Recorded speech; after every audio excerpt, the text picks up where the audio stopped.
Next question, Rick, you'll start us off.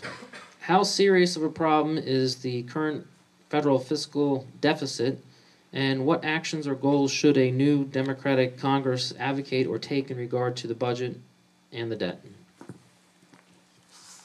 Well, obviously there is a concern if 40 cents on the dollar of what we're spending is borrowed. One of the things that has prompted me to run for Congress is looking at cuts. And it appears to me that the Republicans are much more interested in cutting programs that help people in need. I want to protect the programs that help people in need. I want to invest in infrastructure and our workers. So deficit spending will continue. It needs to be spent well. Then what needs to be cut, probably more than anything else, and this is a huge amount of money, are a lot of government subsidies that go to private businesses, not just earmarks. But there's a whole slew of government subsidies that go to marketing, export assistance, and as many of us know, private businesses are sitting on trillions of dollars that they're not spending, and yet we continue to subsidize efforts that should be what they spend their money on. And in an additional note to that, we should increase taxes on the wealthiest. We should increase taxes on those who make more than $1 million.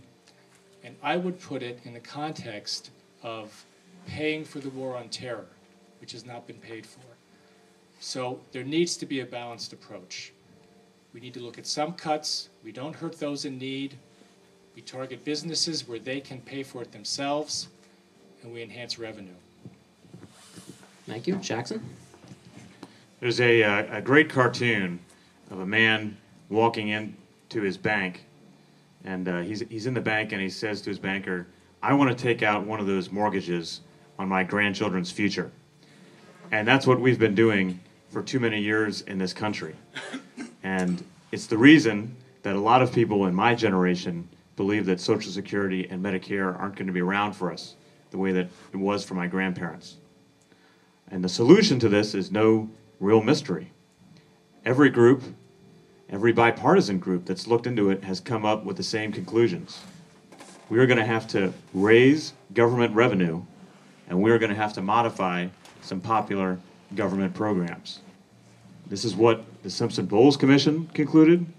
This is what the Rivlin-DiMinici Commission concluded. This is what the Gang of Six concluded. The only people that don't realize this are the congressional leaders in Washington. You have congressional Republicans that believe you can balance the budget just by cutting Planned Parenthood or foreign aid, and that you don't need to raise taxes even on the wealthiest people in society. And to be fair, there are some congressional Democrats who believe that you could just put a surtax on billionaires and you don't need to make reforms to Social Security and Medicare so that they're around for my generation. I think it's time for representatives and for candidates who are willing to be frank with the American people and to say that we are going to have to make some sacrifices if we are going to get this country back on track. And I don't think Congressman Dent's vote today for the Ryan budget